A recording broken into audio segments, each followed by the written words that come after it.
Je me rappelle de cette histoire merveilleuse. Un bien-aimé devait épouser une fille. J'ai raconté ça il y a plusieurs années ici.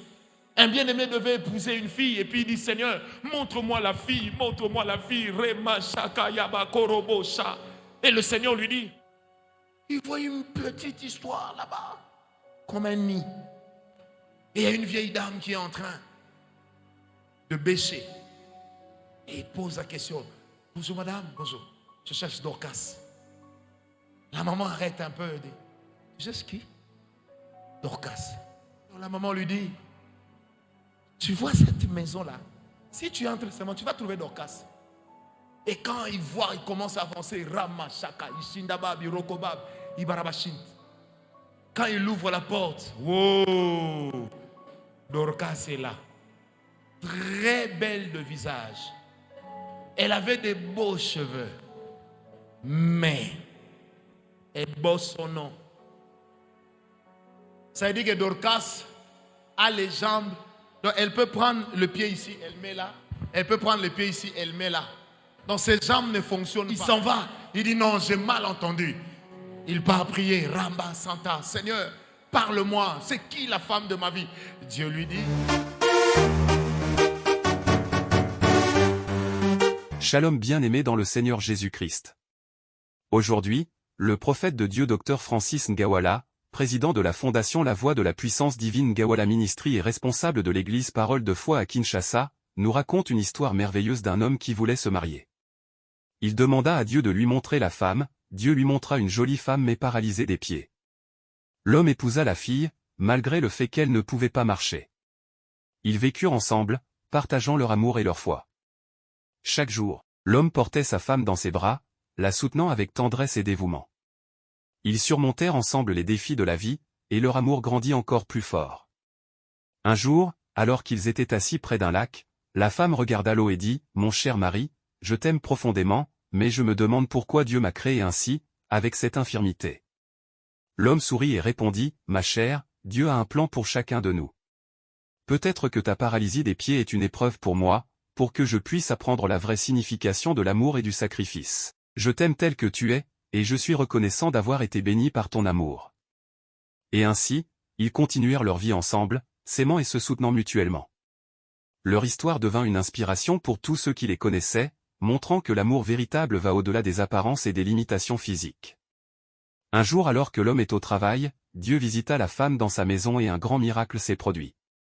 Suivez tout de suite l'homme de Dieu pour découvrir ce miracle. Dieu livre des batailles à la place de l'homme.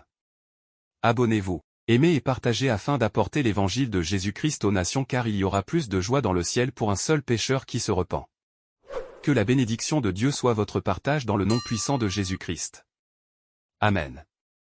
Je me rappelle de cette histoire merveilleuse.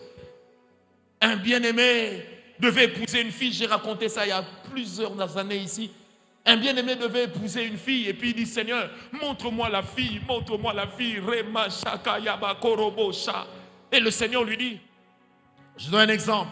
Avenue Koutou, numéro 29. Le frère habitant Gombe. Hein? Gombe, c'est un peu comme, pour ceux qui suivent de Paris, c'est un peu comme si le frère habitait Neuilly-sur-Seine. C'est un peu comme si le frère habitait Washington, D.C. Alors il va acheter son paquet de chocolat aux noisettes, Côte d'Or. Et il achète une fleur naturelle chez Zimbali. Mais il n'a pas de voiture, alors il prend un taxi. Quand il arrive au rond-point d'Aba, il pose la question, où se trouve l'avenue Koutou?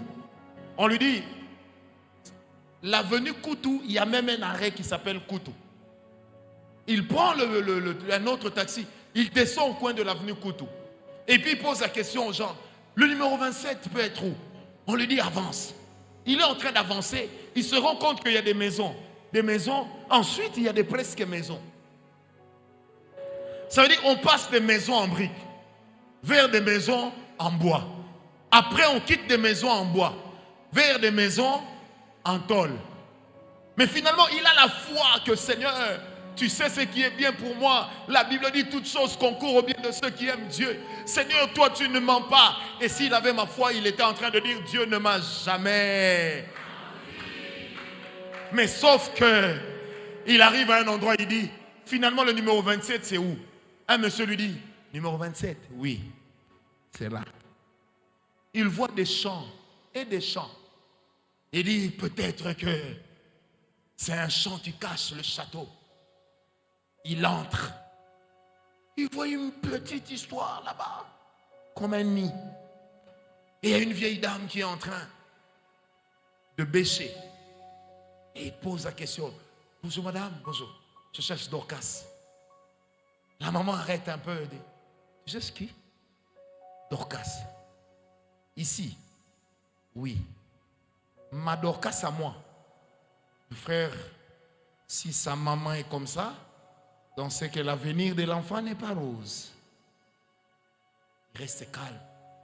Alors la maman lui dit, tu vois cette maison-là, si tu entres seulement, tu vas trouver Dorcas. Et quand il voit, il commence à avancer, Rama, Shaka, Ishindabab, Irokobab, Ibarabashint. Quand il ouvre la porte, wow, Dorcas est là. Très belle de visage. Elle avait des beaux cheveux. Mais, elle bosse son nom. Ça veut dire que Dorcas a les jambes. Donc elle peut prendre le pied ici, elle met là. Elle peut prendre le pied ici, elle met là. Donc ses jambes ne fonctionnent pas. Vous voyez vraiment les bibos son nom de... C'est vrai que quand le frère regarde, il dit Dorcas. Dorcas dit oui. Ah! Chez nous, on se le dit Anaponioka. Il s'en va. Il dit non, j'ai mal entendu. Il part prier. Ramba Santa. Seigneur, parle-moi. C'est qui la femme de ma vie? Dieu lui dit avenue Koutou numéro 27. Il dit non, je vais chercher Dieu. Vous savez, il y a des moments où Dieu tient tellement la chose que tu peux même rencontrer un badaud en route et puis il te dit ça va frère, ça va, Koutou 27. Finalement, comme c'était un homme qui avait tellement de foi, il se dit je vais convaincre ma famille. Il a convaincu sa famille, il a épousé la fille. C'était le jour et la nuit. Quand il devait aller au travail, il devait nettoyer Dorcas, laver Dorcas, faire à manger, poser Dorcas sur le canapé, lui mettre la télécommande à la main, parce que tout ce que Dorcas pouvait faire, c'est charger des chaînes. Et il a fait comme ça pendant 3 ans. Il souffrait dans son cœur. Mais il se disait, Dieu sait pourquoi il permet ça. Il sait pourquoi. Un beau jour, il est en train de rentrer chez lui. Il pleuvait fort. Pas de transport. Il est en train de faire le pied en murmurant. Seigneur, tu me donnes Dorcas, maintenant tu m'obliges à faire le pied. Je suis quand même un garçon de bonne famille. Et il est en train d'avancer vers la maison.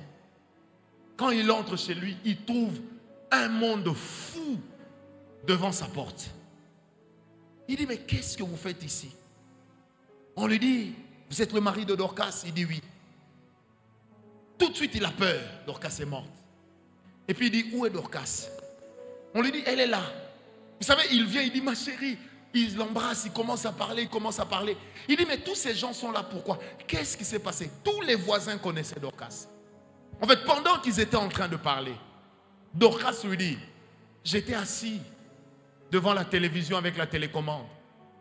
Quand il a commencé à pleuvoir, j'ai entendu un homme toquer, coco. Je lui ai dit, entre. L'homme a crié, toi-même viens ouvrir. Elle dit, il a encore toqué, coco. J'ai dit, entrez. L'homme a crié, et puis elle dit, l'homme a dit, toi-même viens ouvrir. Elle dit, finalement, je me suis énervé. Quand il a toqué, coco, elle dit, ça m'a énervé. Amen. Alors, Dorcas lui dira, quand j'ai ouvert la porte, il n'y avait personne. Maintenant, le frère, il dit, quand tu as fait quoi? Elle dit, quand j'ai ouvert la porte. En ce moment-là, il réalise qu'en fait, il est en train de parler avec Dorcas debout.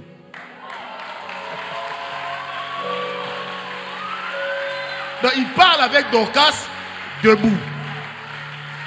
Et vous savez ce qu'il fait lui-même? Il s'évanouit. Et quand il se lève, c'est l'adoration. Et des miracles ont commencé à s'opérer dans le quartier. Parce que c'était un combat qui n'était pas livré par la prière. C'était un combat qui était livré par la présence de Dieu. Est-ce que quelqu'un me comprend? Shalom bien-aimés dans le Seigneur Jésus-Christ. J'espère que vous avez aimé cette vidéo. Abonnez-vous et partagez pour porter l'évangile de Jésus-Christ aux nations, car il y aura plus de joie dans le ciel pour un seul pécheur qui se repent. Merci de faire partie de notre famille Wonderful Jésus-Christ.